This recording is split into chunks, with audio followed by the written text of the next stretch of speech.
네,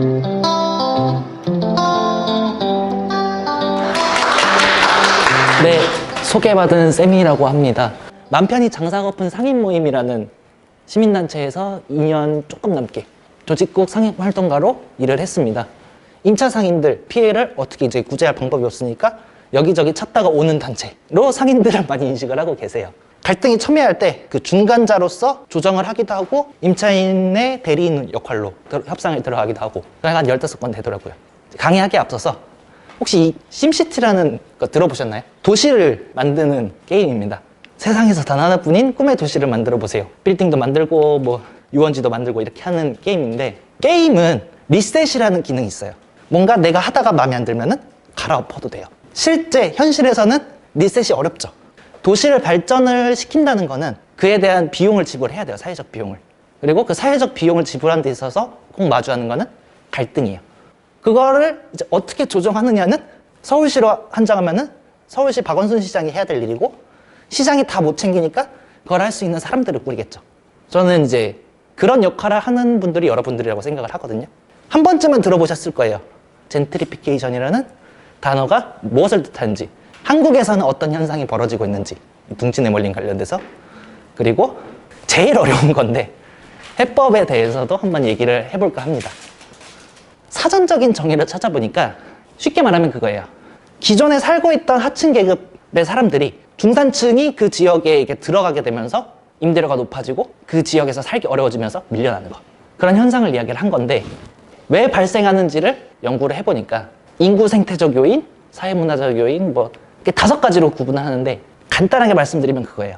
뭔가 이 공간이 변화는 생기겠죠? 사람이 태어나고 죽고 그럼 인구 구성도 바뀌고, 그러면은 그 바뀐 구성에 맞춰서 어쨌든 그 도시 계획을 짜야 돼요. 짜게 되면서 발생하는 게 젠트리피케이션 현상인데, 이제 서구식에서는 1, 2, 3세대로 구분을 하는데, 1세대, 한 1900년대 초반에는 국가 주도의 쇠퇴 도심 재개발, 그러니까 쉽게 말해서 낙후된 데를 국가 차원에서 혹은 지자체 차원에서 좀 깔끔하게 정비하는 게 좋지 않겠냐, 이러면서 이제 젠트리피케이션 현상이 발생을 한 거고, 조금 이제 그런 것들이 그렇게 도시 정비된 것들이 많아지고 했을 때 부동산 경기가 활성화되면서 단순히 국가 차원이 아니라 이제 민간이 주도하는 그런 현상이 벌어지고, 그 이후에 3세대, 최근에는 집단화의 뭐 시스템화의 뭐 여러 가지 요소들이 합쳐지고 단순하게 특정 지역이 아니라 고루고루 퍼지는 그런 걸로 보는데, 표로 보시면은 이래요. 1차 오일 쇼크로 인한 뭐 경제 침체, 뭐 서부 유럽에서 커뮤니티 단위로 고립되어 발생. 어느 지역은 경제 발전을 하는데 그거에 비해서 발전이 더뎌지는데, 그런 데들을 어쨌든 여기를 균형을 맞추려다 보니까 발생을 하는 거예요. 그 정비하는 과정에서. 그게 벌어지고 조금 소강 상태가 됐다가 이제 전체적으로 좀 이제 균형이 어느 정도 맞춰졌다 싶을 때 예술가 커뮤니티, 뭐 주거 젠트리피케이션 높은 뭐 이런 식으로 해서, 그전에는 그 빈부차에 그걸로 발생했다면 이때부터는 단순하게 빈부차의 문제가 아니라 다양한 계층들이 이제 섞이는 거죠. 단순하게 빈부만으로 갈라낼 수 없는. 그게 또 휴식기가 들어간 다음에 그 이후에는 단순하게 도심에서 벌어지는 게 아니라 이제 도심 외곽, 퍼진다는 거죠. 이제 미국이 이랬는데 아시아는 어떨까요? 아까 제가 말씀드린 서구적 시각에서는 그렇게 봤는데, 아시아의 경우는 아까 말씀드렸던 세 번째, 이 외곽에서 퍼지는 이런 형태랑 조금 비슷한데 그렇다고 정확하게 딱 들어맞지는 않아요. 근데 한국은 말 그대로 연구 대상이나 갈림길에 선 상황이라고 했는데, 싱가포르, 홍콩, 상하이 이런 데하고 또 달라요, 한국은.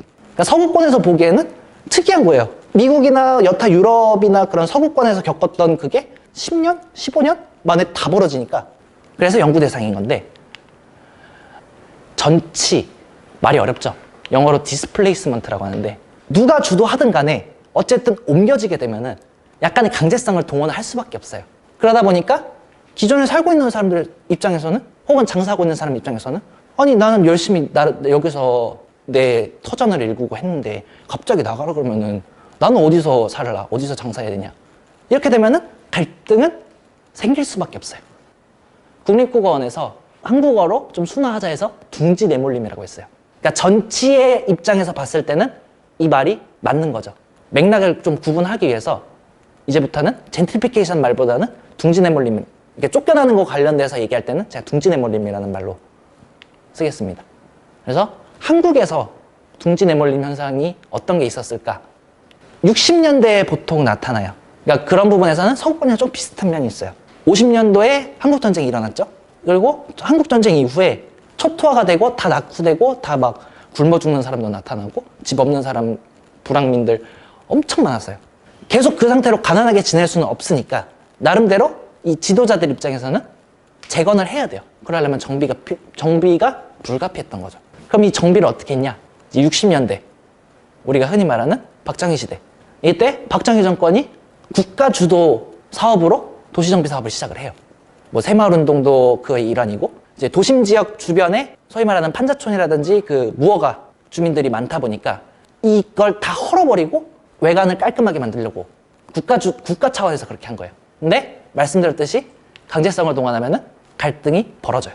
그 대표적인 사례가 이제 사진으로 보여드릴 광주 대단지 사건이라는 건데, 광주 대단지 사건을 간단하게 말씀드리면은 이제 청계천 중심으로, 어쨌든 그 당시 서울은 도심은 조금 발전한 케이스고 그 도심만 딱 벗어나도 낙후된 느낌의 그런 그림이었어요. 집 없는 사람들끼리 모여 살고 뭐 청계천이나 그런 쪽으로 이렇게 모여 살다 보니까 외관상 안 좋으니까 그 사람들 다 몰아냈어요. 사람들이 이제 늘어나니까, 그렇게 깨부수면은 갑자기 집 없는 사람이 막 늘어나고 이러니까 이 사람들을 어쨌든 살게끔 해줘야지 갈등을 잠재우니까 이 사람들을 당시에 이제 서울 외곽이에요. 지금은 성남시 중원구, 그러니까 위례신도시 인근 공터로 거기로 가면 돼 해가지고 다 거기로 보냈어요.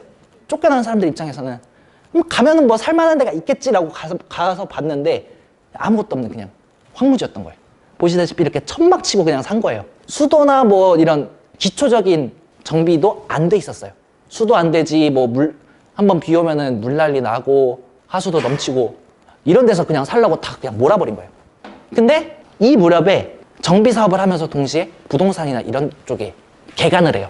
그러니까 우리가 아는 그 강남의 이미지는 이 60년대 후반 70년대 초에 강남의 부동산 실화하는 건 그때 시작됐어요. 여기도 지금의 송파구 장지동 그쪽과 이제 중원구 연결되는 지역이었는데, 그 당시엔 서울의 외곽 혹은 이제 경기도 광주시 이 경계선에 있던 데다 보니까 자연스럽게 부동산 값도 뛰었어요. 그러다 보니까 이제 이런 말 나오는 거죠. 100원에 매수한 땅 10,000원에 폭리 말라. 살인적 불화 가격 결사 반대한다. 이분들이 어쨌든 임시로 거주했던 지역의 땅이 100원이었는데 10,000원으로 확 뛴 거예요. 그러니까 그 땅 주인들은 나름대로 거기 뭘 하고 싶겠죠? 되팔든 이 땅 저걸 맞춰서 건물 하나 지으면은 부동산 값이 오르니까 뭔가 하고 싶어요. 땅 주인 입장에서는 그렇게 하고 싶은데 정작 그 땅에서 어쨌든 천막이라도 치고 살고 있는 사람들 입장에서는 또 불안해지는 거예요. 또 쫓겨날 수 있는 상황이 된 거예요. 그러니까 광주 대단지 불화가 이런 식으로 그쪽에 살던 주민들이 대책위원회라고 이렇게 만들어서 팜플렛도 만들고 관사원 서울시장이나 이런 사람들하고 만나고 막 이랬는데 협상이 안 돼요, 잘. 뭔가 이제 이들의 살 공간을 따로 마련해 주는 거를 못 하고 있던 거예요. 계속 이러다 보니까 결국 주민들이 폭발을 했어요. 그래서 이렇게 나와서 대규모로 이제 시위를 한 거예요. 여러분들도 아시겠지만은 박정희 시대 때 이렇게 집단으로 시위를 하게 되면은 군인들이 제압을 해요. 이렇게 모였던 날 실제로 군인들이 진압을 시도했고 이 과정에서 죽은 사람도 있고 다친 사람도 있어요. 때를 광주 대단지 사건이라고 보통 얘기를 하거든요. 어쨌든 한국은 60년대 재건과 관련돼서 한번 이런 갈등이 있었어요. 그러면 이제 박정희 시대가 끝나고 전두환 시절에 들어오게 되면은 국가 주도 사업에 민간이 껴요. 이제 건설사가 껴가지고 추진을 하다 보니 이들의 환상 콤보로 밀어내기 시작을 하는 거예요. 그 대표적인 데가 상계동이에요. 이 상계동 올림픽이라는 다큐멘터리가 이제 그 당시 사건을 담았던 다큐인데요. 어쨌든 80년대까지 이런 국책 사업이니 뭐니 이렇게 해가지고 이 쫓겨나는 사람들에 대한 뭐 대책이라는 게 안 만들어졌었어요. 그들이 아무리 거기서 버티고 저거 한들 그들에 대해서 대책을 수립할 수 있는 근거법도 없었고 뭐 아무것도 없었어요. 그럼에도 그들이 있다라는 걸 계속 알려야 됐기 때문에 계속 거기서 살았던 거고. 어쨌든 이제 과거의 정책들이 말씀드렸던 대로 국가 대 선주민, 그러니까 국가 정책을 추진하는 데 있어서 선주민과의 갈등으로 벌어졌다면은 이 80년대를 기점으로 아까 말씀드린 건설사 대 주민 혹은 건물주 대 세입자로 이제 갈등이 바뀌어요. 근데 이렇게 되다 보니까 국가의 책임 회피의 퇴로가 열린 거예요. 이렇게 벌어지는 갈등이 있어서 건설사 저기라고 하세요, 얘기를 하세요, 아니면 뭐 건물주하고 얘기하세요가 되는 거예요. 우리는 뭐 할 수 있는 게 없어요 라고 핑계를 댈 수 있는 상황이 돼버린 거예요. 지금까지 보여드렸던 사례는 2014년부터 16년까지 있었던 일입니다. 이게 나아졌냐? 아니에요. 집행관은 책임이 없다라고 얘기를 하죠. 뭐 법원 조끼만 입고 온 사람만 불렀다. 그럼 저 용역들은 뭐냐? 채권자 측에서 불렀다. 그게 가능해요, 지금. 법적으로 가능하고 저 사람들이 저렇게 끌어내고 저거 하는 거 있어서 가능해요. 지금도 벌어지고 있고. 그래서 2000년대 이후 사전적 의미의 젠트리피케이션 현상이 이제 좀 얘기가 되기 시작해요. 특히 이제 상가 입장에서, 주택도 주택이면 상가 입장에서 이런 부분들이 얘기가 되기 시작하는데, 단순히 선주민 또는 뭐 임차 상인들이 공권력에 의해서 쫓겨나는 게 아니라 지역 전반의 월세 폭등에 따른 세입자 교체 현상도 일어나고, 그에 따른 프랜차이즈 대가 입점, 공실 현상 등이 발견이 되기 시작해요. 그걸로 대표적으로 얘기되는 데가 가로수길, 경리단길로 시작해서 발생한 소위 말하는 땡리단길, 명동, 북촌, 전주 한옥마을 이외에도 많은 지역들이 이런 현상이 벌어지고 있어요. 지금도. 그렇다면은 이거에 대한 해법을 찾아야겠죠? 그러면 임차인을 보호하는 법은 없을까요? 아니에요. 있어요. 임차인들을 대상으로 하는 보호법은 현재 있어요. 상가건물 임대차 보호법, 주택임대차 보호법. 이것들은 다 민법의 특례로 적용되는 거기 때문에 민법에도 조항이 있어요. 다만 적재적소에 활용할 수 있는 권리는 제한적이에요. 어떤 상황에서 이 법을 적용을 시켜야 될지 해석이 갈리는 거예요. 형법이 아니라 민법이기 때문에. 근데 더 큰 문제는 뭐냐? 이것마저도 정보 불균형 때문에 모르는 임차인이 대다수예요. 닥치고 나서야 어떡하지? 하고 찾아왔는데 상담을 해보면은 행사할 수 있는 권리들이 있어요. 어떤 분들은 아직 기회가 있어서 그걸 행사하면 되는 거였고, 어떤 분들은 그 시기를 놓쳐가지고 행사를 못하게 되는 거예요. 크게 두 가지를 좀 소개를 시켜드릴게요. 첫 번째, 상가 건물 임차인은 자신의 임대료의 감액 내려달라고 요구할 수 있을까요? 없을까요? 있습니다. 상가법 제11조에는 증감 청구권이라 해서 차임 또는 보증금이 경제사정의 변동으로 인하여 상당하지 아니하게 된 경우에는 당사자는 장래의 차임 또는 보증금에 대하여 증감을 청구할 수 있다. 저기 계약 기간이 종료되지 않았는데도 중간에도 할 수 있는 건가요? 네. 자세한 거는 제가 다음 주에 더 디테일하게 말씀드리겠지만, 이거는 임차인, 임대인 다 적용되는 거예요. 모두가 증감을 청구할 수 있어요. 증액뿐만 아니라 감액도. 15조, 상가법 15조에는 이 법에 규정된 규정이 위반 약정. 계약을 맺었는데 법하고 안 맞아. 그런 경우로 인해서 임차인에게 불리한 조항이다. 그럼 그건 효력이 없어요. 법이 우선이라는 거예요. 그런데 있는지조차 모르세요. 제가 상담했던 분들한테 다 말씀드렸을 때 이런 게 있어요? 모두가 그렇게 얘기를 해요. 그러니까 본인들을 보호하는 법인데 정작 보호 대상자인 사람들은 무슨 조항이 있는지도 몰라요. 현재 지금 상가 건물 그리고 주택도 마찬가지예요. 주택은 더 심해요. 자신들이 어쨌든 보호법이라고 적용되는 대상인데 내가 어떤 법을 적용받는지를 몰라요. 그리고 잘 안 알려줘요. 알려주는 역할을 공공이 해야 되는 게 맞아요, 사실은. 어쨌든 사회 구성원이 다들 안전하게 장사라든 살 수 있든 그렇게 해줘야 되는 거기 때문에 알려줘야 되는 게 맞는데 공공이 못했어요. 그러다 보니 이거를 시민단체들이 했고 임차 상인들에 있어서는 맘성박 지금 계속 해오고 있어요. 주택도 나름대로 그렇게 대응하는 단체들이 하고 있어요. 그렇다면은 정말 이 문제에 있어서 공공은 손을 놓을 수밖에 없는 건가?